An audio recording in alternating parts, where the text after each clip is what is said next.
And of course, they're long days, so everyone's tired. Spare a thought for the mediator, who always has to have a spare question in case no one asks questions. So then I introduced Lorenzo, who is going to talk today about post-normal concerns in a boundary organization towards reflexive practices in knowledge production and appraisal. Lorenzo. Yeah, thanks for the introduction, and thanks for having me here.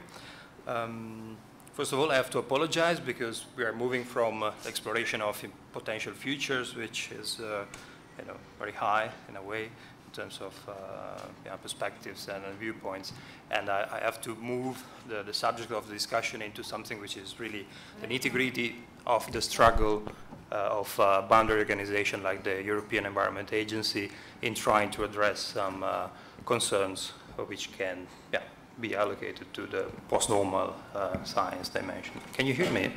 Yeah, okay. So, okay. Thanks. So, I work for the European Environment Agency, and the mission of that institution is to provide the European Union with timely, targeted, relevant, and reliable information to policymakers and the public. The nature of this place is basically is a European agency. It's not the European Commission. It's not the European Parliament, but it has a role in the network of the European institutions. In particular, it's a boundary organization in the sense that it's an interface between science and policy, but it is also very much of a network organization because it's not just the 200 plus people working there, but it includes a number of countries, like 33 member countries plus cooperating countries, which help the agency to fulfill its mission. We do that by collecting data, digesting data, and providing assessments, basically. And the reason why we do that is basically to serve the general public as much as the other institutions, right? You might know of the agency because of the DPSIR framework, perhaps if you are in the environmental field. And also particularly for these contexts, I think one of the most clear connection between the work that the agency does and the way the agency does some of the things is represented by two reports about the late lessons from early warnings, let's say, to which some of the colleagues here have contributed very much. Right? Okay. But also, you might have heard of the agency or some of the outcomes of the agency because it receives quite a high media coverage, particularly for what concerns some thematics which are of concern for the general public, like premature death because of air pollution. So on the right we have a couple of headlines from known journals about this issue, and on the left side we have basically an estimate that the agency did concerning the width of I mean, how many basically journals and media cover what we do, particularly when it comes to report about the state of the environment in Europe. And potentially with those type of publications we reach like 55 million readers in Europe, so it's quite visible. And these create some concerns in relation to the way things are done and communicated, particularly when it comes to quality assessment and uncertainty communication. But as I was mentioning, one of the key outputs of the place which I work for is the State of the Environment and Outlook report. The last one was published in 2015. The next one will be published next year. And is basically one of the main reasons for which the agency has been set up, because we support basically environmental framing of environmental policy in Europe on the basis of the outcomes of these reports. Not only, but it's quite relevant in that context. And one of the key outputs of these type of reports are tables like this, which may not be the most robust, but are certainly the things which hit the reader's attention and media coverage. So it's basically a rough estimate of whether the trends associated to some environmental dimensions are improving or not, and how the future outlooks look like. And this is done basically by dividing these type of thematics into, again, past, future, and distance to policy targets. Or at least this is the way it has been done so far.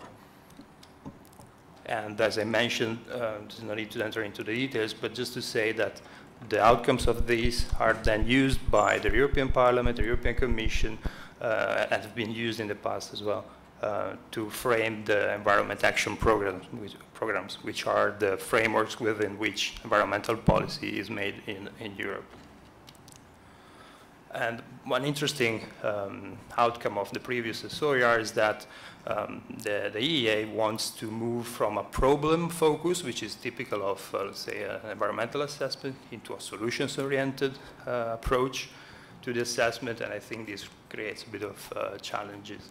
And in particular, since I joined the agency a couple of years ago, I tried to, let's say, communicate about a couple of concerns that I have personally. So this does not represent necessarily the opinion of the European Environment Agency, but it's a sort of conversation which has been initiated not only because of my contribution, but also because of, let's say, institutional sensibility on these issues, in a way. So I realized that there was no systematic knowledge quality assessment of the products of the agency, although there are approaches, for instance, for validating data and indicators. There's a lot of documentation about metadata, but then when it comes to communicate about those, there's no clear strategies, there's no clear approach. It's particularly not necessarily widespread. There are initiatives within the institution. Then another issue which is connected to the point before, so there's not necessarily an appraisal of the narratives underpinning the framing of some of these issues. So, for instance, particularly when we move from problems to solutions, this is an heavy issue, I think. And concerning the extended peer community, well, I think this is somehow reflected in the structure of the agency and its network of countries and experts, but it is just limited to technical and institutional partners. So other perspectives, other communities are not necessarily represented in there. I know there are a few exercises around citizen science, but that's it. So, and the question to me and that I posed to my colleagues was, okay, I think that these are issues. Can we find a way to try to do something about those in our context? And of course, it's not easy. But particularly because, yeah, the second and the third point are not necessarily so well understandable or so well or considered particularly relevant, because the epistemic authority of the institution is given by the nature of the institution for many who work there, and also the need of having a community which extends to beyond other institutional partners and experts is not necessarily recognized. On the other hand, the first point is definitely a leverage point, because reputational risk is something which is definitely perceived in that context. And so I think that some contextual changes which happened in the last years, particularly at the interface between science, society, and policy, for instance, science in a crisis, post-truth, the mise of expertise, create a bit of sort of anxiety in an institution like this one, and also when exposed to scandals which have happened in the past on the basis of misconducts and wrong practices in the context of environmental reporting, these things resonate with the institution and colleagues, but also the fact that other peers, like other European agencies or national agencies like PBL or IPCC and many more, are increasingly taking more and more action in order to prevent these type of crises to occur. And I think very much because of the change in the landscape around what we mean with science policy and in relation to society. So the the point about reputational risk is quite well understood, and thanks to that, a niche activity is born in that context, which is titled Quality of Evidence and Uncertainty as a tentative title. It's not a research project, but it's just a set of practices which try to address some of these issues by starting from, first of all, raising awareness about those. So, as you can see in the diagram, on the left side of the flow here, we invested a bit of time and resources in order to create a bit of background knowledge against which to compare our practices. And as a follow-up, we had a workshop based on the findings from these stock-taking exercise. And because of the request of making this relevant for the context of the state of the environment reporting, which I was illustrating before, we also had to move towards a more pragmatic approach and indicating some guidance to the lead authors of these reports.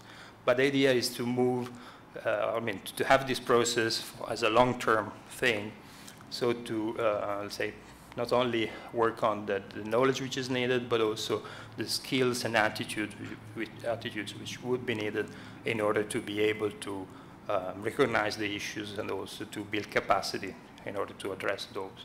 Okay, so that's the general idea. In particular, in relation to the first 2 points, we had the opportunity to work with colleagues here from SVT and UAB and other institutions in order to collect basically expert knowledge on the matter, and this has materialized in an expert paper, let's say background paper, and these are the lenses which have been used in this approach in order to suggest which type of critical appraisal of the knowledge base that we use, but also of the processes that we run and the narratives that we endorse in our work. Yeah, to the purpose of sharing this knowledge with other colleagues in the House and stimulating debate and dialogue around these issues. But in order to make it more operational and also more understandable, and bridging the theoretical dimension to the practical one, we structured these contributions according to the following points. So each of the lenses has introduced which knowledge gaps it addresses and which results can be expected by the application of the lenses, which methods and toolboxes can be used within those. And we also provided, the experts provided case studies. For instance, this is an excerpt on sensitivity auditing, which are of relevance, thematic relevance of the things that the institution does. So for instance, in this case, we have basically a cost benefit of action versus inaction in climate studies, the issues around the ecological footprint, and how to deal with long-term scenarios on the basis of sloppy assumptions, for instance. Overall, we collected 15 case studies. And so I've got mixed reactions out of this document. So of a different sort. So I think overall, many recognize the value in principle of raising these questions and trying to address them, but as many others didn't really see the point of having this type of exercises being run because are not necessarily particularly applicable to their context. On the other hand, when we had the workshop, which was based on the findings from this report, I think that the response was slightly more positive. So it was easier to engage, of course, with colleagues through a structured workshop rather than just circulating a document and talking about that. Nevertheless, I think one of the key criticisms was this is not pragmatic and practical enough for us to use these things in our context. So what do we do then? Yeah, so, and here comes the sort of pragmatic approach or compromise approach in the time frame and context that within which I'm operating together with other colleagues. And we, on the basis of I mean, inspired by some of these contributions and also by the guidance document on uncertainty assessment on communication done in the context of PBL, which is the Netherlands Environmental Agency, and Jeroen and Silvio and others have contributed to this. We try to use the checklist approach in order to stimulate reflexivity on the contributions that each of the lead author of this report make by basically asking 3 questions in a structured way. So, and the 3 main areas around these questions are framing and perspectives, selection of the knowledge base, and appraisal of the knowledge base and related uncertainties. So we have done that by creating basically a document which introduces a bit the issue for each of the questions, and then raises questions specifically, gives the opportunity to each of the author to self-assess whether these questions have been addressed in their own work at the stage of where they were in the moment we ran this exercise. And also we gave the space to reflect on what it was actually covered, what wasn't, and therefore which were the key uncertainties, and what was overall the robustness of the work they've done on the basis of this consideration. So that was the sort of pragmatic approach. And entering a little bit more the specificities of the questions, I tried to exemplify this with a couple of examples. Yeah. One is about the Dutch food chain, is an example provided by a colleague, in which the image on the top, you see the full supply chain of food production. So you have quite many producers, then the supply chain reduces because the retailers are fewer, are less, and whereas the consumers are many more, right? So it gives a sense of where the power is, in a way, in relation to this issue of food supply. And then the response by the food industry in the Netherlands was, okay, but you're just considering what's happening in the Netherlands, which is a fair point in a way. So you have to include many more producers and suppliers around the world in order to have a fully fledged picture. We can discuss whether this is a meaningful response to this type of question, but the point is that there are different perspectives, as we know, and different ways of framing the issue. And so the question which is posed to the colleagues is, are you taking into account multiple frames, multiple perspectives, or not? Are the results robust to these different perspectives or not? So this was the first one. The second one is, that's quite obvious. I mean, how do you select your knowledge base once the frame is set? And of course, we know all of this about accuracy and precision, right? So we'd like to be accurate and precise, but in reality, the indicators we've got are largely very precise, but are not accurate to represent the complexity of the phenomena that we are investigating. So it was raising this type of question. And the third one, about the uncertainties associated and robustness to the specificities of the knowledge base, suggesting that there are tools in literature that can allow you to do that, and right? But not indicating specifically mandatory what approach to follow, because this is clearly was not achievable in the time frame we had. So, but what happened? Okay, I'm right out of time. But very quickly, what happened in the end?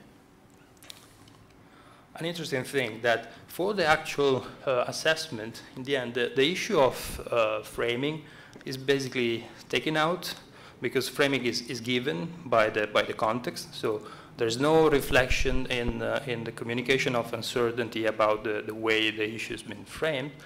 The only 2 things out of this approach which have been kept is discussions basically about the key gaps in evidence, robustness of the evidence base, and the degree of expert judgment used.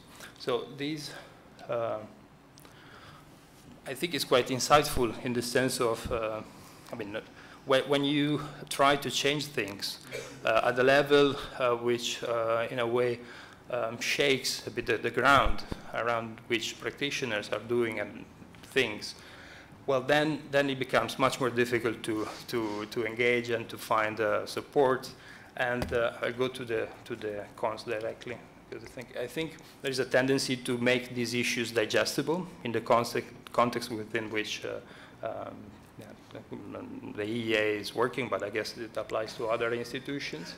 Yeah, and another point of reflection, which comes from the management, is that, well, on the one hand, the management, on the basis of these reflections, will discuss and will decide which formal position to take on uncertainty communication and assessment of that. So I think it's a good outcome.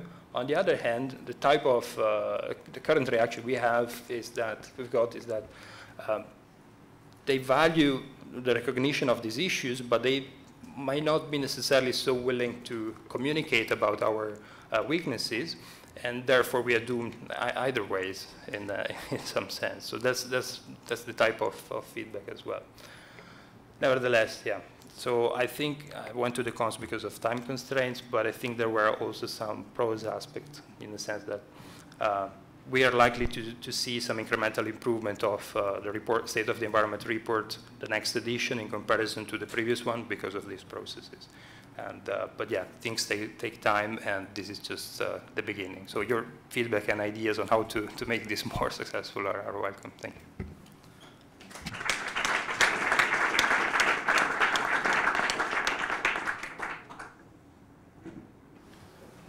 So then I'll invite Mimi to come up for the final talk of the day. Are you using your computer, Mimi?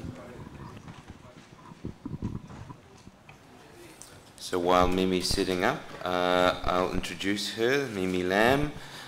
She's at the Centre for the Study of the Sciences and the Humanities with us in Bergen.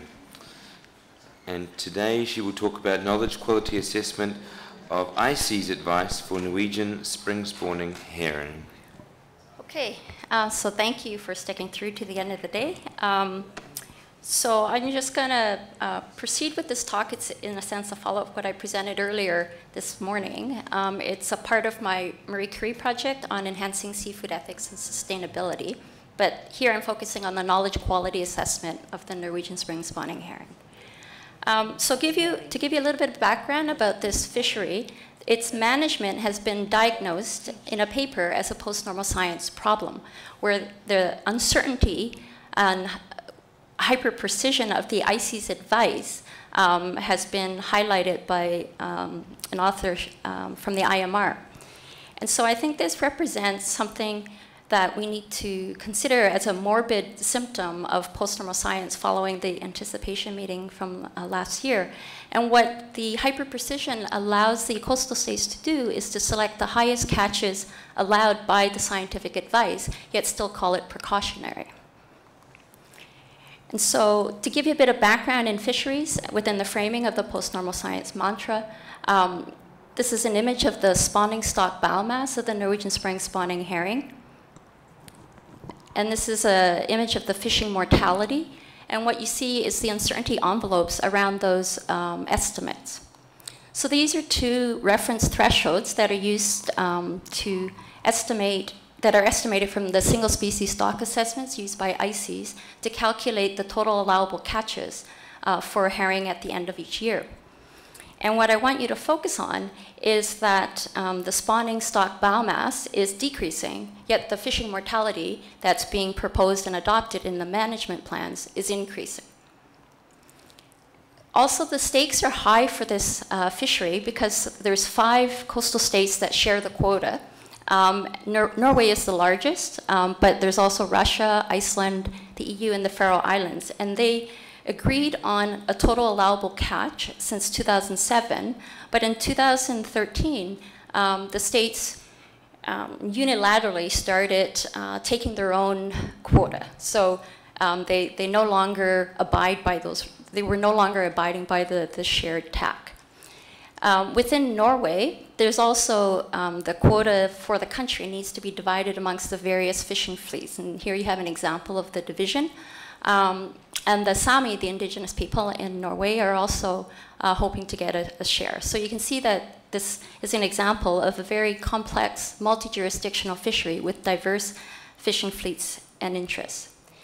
the decisions are urgent because, as I mentioned, there's 5 coastal states involved. And ICES, the International Council for the Exploration of the Sea, is a boundary organization between science and policy that helps to provide advice on the annual fishery management decisions.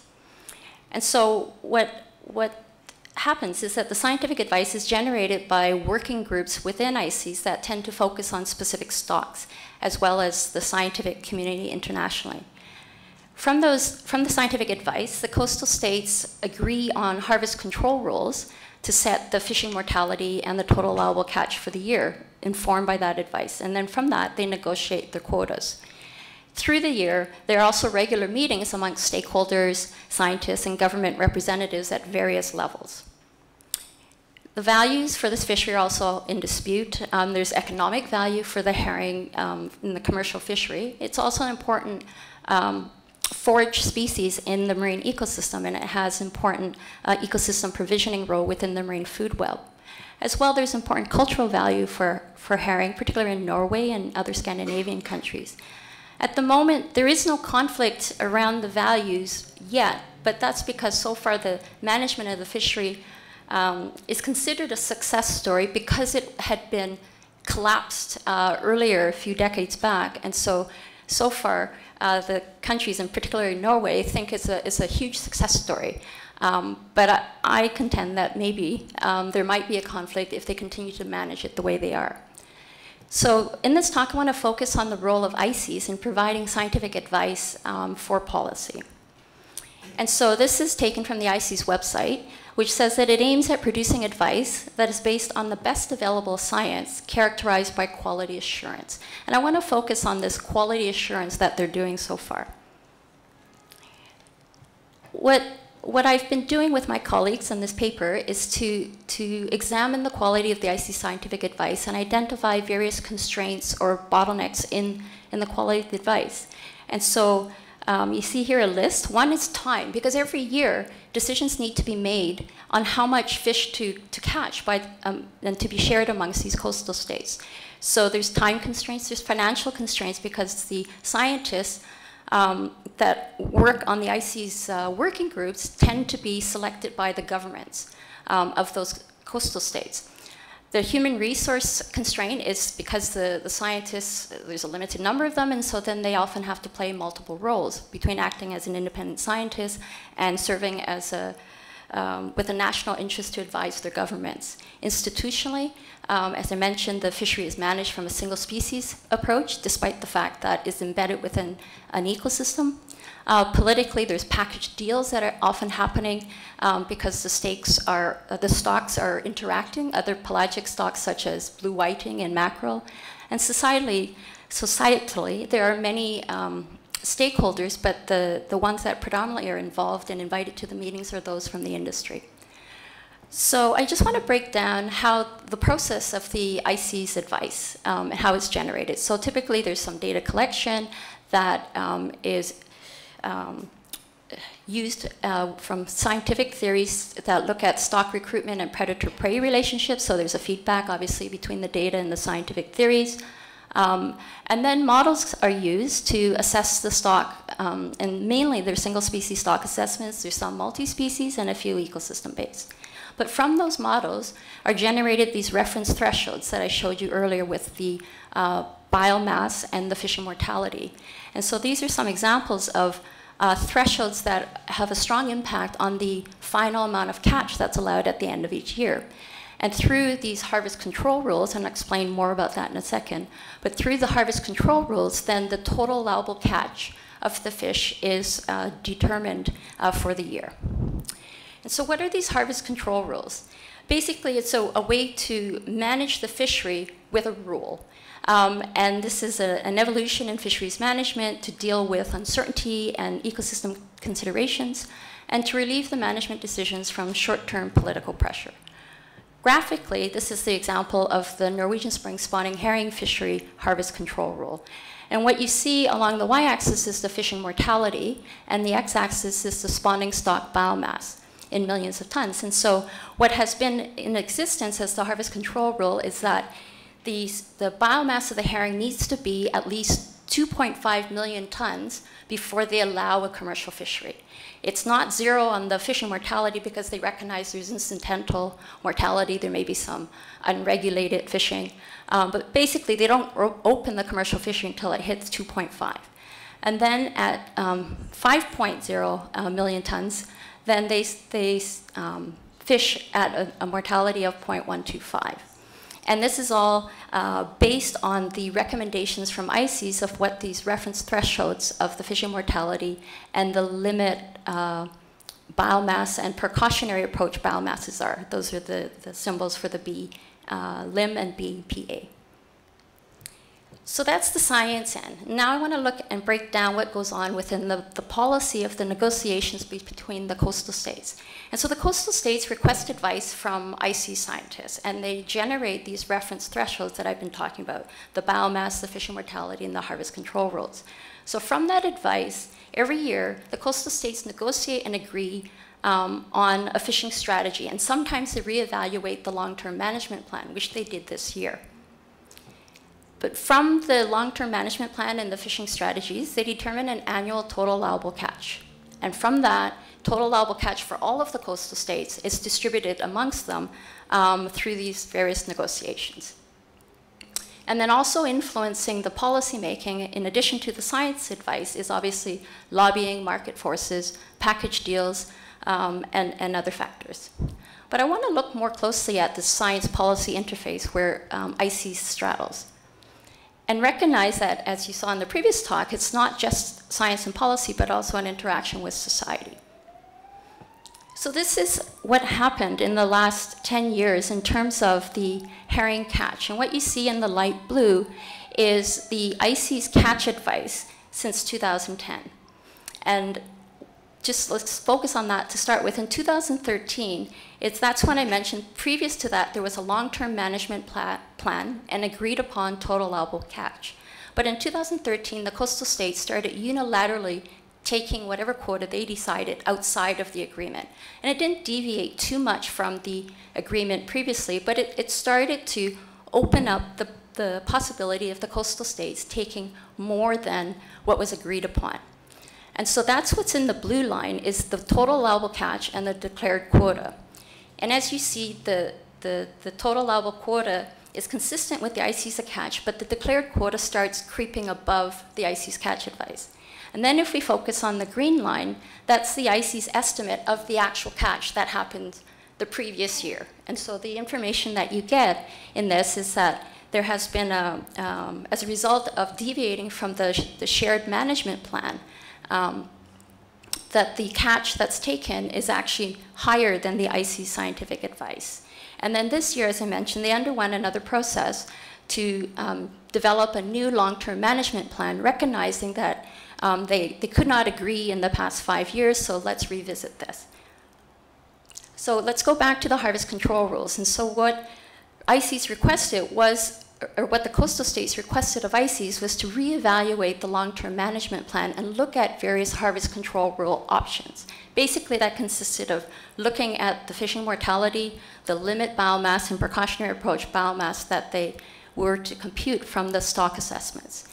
So what happened in April was a meeting looking at these reference points, and these were the new recommendations written up in a report that was published by ICES, which I attended. And what you see is that the precautionary approach biomass shifted from 5.0 to 3.184. That's an example of the hyper-precision of ICES. But by lowering the precautionary approach biomass and decreasing the fishing mortality, or rather raising the fishing mortality to decreasing the fishing mortality at the MSY, then it changes what the implications would have been for the fishing. This happened in April of 2008, but then this was reevaluated in September. And what you see in the red lines is everything got shifted because there was an error that was found. And now what happened is that the biomass has not changed, but the fishing mortality has raised to 0.14. I know that's really complicated if you're not used to looking at harvest control rules. So let's see what that means. This is from the ICES advice. and just focus on the right-hand side and the colors. The colors, when it's green for the stock size, that means it's good, right? This is what's in the report from the ICES 2018 advice. This is the ICES advice from 2017. For the stock advice, you can see the colors are orange and red. So by reevaluating the reference thresholds and agreeing on them, they've changed the representation of how good the state of the stock is. That's simply by changing the reference thresholds. And so what you can see is, despite their claim to want to look at the quality assurance of the scientific advice, there are errors in the approach, and being within a single species stock assessment methodology, it allows them to recommend thresholds that they claim are within a precautionary approach, but it shifts the baselines of how they evaluate how the stock is doing. And so what we want to do is, what we're in the process of doing is a knowledge quality assessment of the ICES advice. And this was highlighted in the previous talk in the European Environment Agency, but also within ICES, is that they tend to focus on the technical uncertainty. And so what we want to do is unpack the various other dimensions of uncertainty to look also at the methodological, epistemological, and societal. And so this is just a preliminary knowledge quality assessment that we did earlier this year that was included in the ICES report. And what you see based on our expert assessment is that our assessment of the quality is quite low of the advice. What we want to do is to continue this in a participatory process with various stakeholders and come up with quality criteria that are agreed upon by the different stakeholders, scientists, and government representatives. But through that process, what we would like to see as part of conducting a participatory knowledge quality assessment is that it might impact the policy so that the recommendations will be more robust. So one of the outcomes of doing a participatory knowledge quality assessment is the deliberation, and through the process to open up deliberation among the stakeholders, scientists, and policymakers. A second outcome that potentially could happen is if we are able to somehow quantify the knowledge quality assessment and operationalize it using an algorithm that would introduce more precaution if the knowledge quality is low. And that's something that we're exploring right now. Thank you very much.